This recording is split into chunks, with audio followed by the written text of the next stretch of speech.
And so you didn't know, brand new guy from this guy, you didn't know if this guy he owned him or he didn't own him, right? Right. So the first thing I did, here's a little secret for note investors out there. Okay.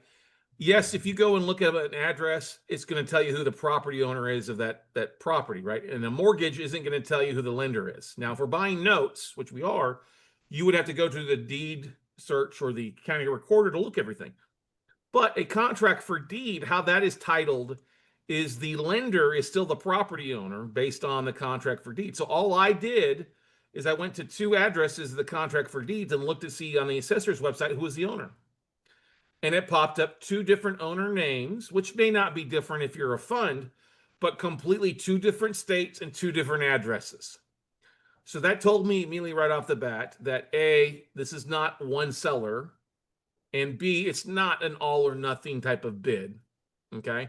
Because I recognized one of the names, and when I recognized the names, I was like, oh, they sell a bunch of junk because they buy these crappy properties, they hope to owner finance them, and they sell them. So what I also immediately did too, Carl, is I went over to PaperStack because I thought this, and I looked, and 2 of the addresses on this tape were on there, but a lot of these addresses were no longer for sale on PaperStack.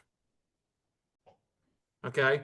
Now, does that mean they've been sold? Maybe, maybe not. I just recognized when I went to some of these, especially some of the Michigan ones, like the 15104 Ardmore Street in Detroit, Michigan. I've recognized that one because I've looked at that. No, 16092 Manning Street in Detroit, Michigan. And I have the numbers because I looked at those a few months back.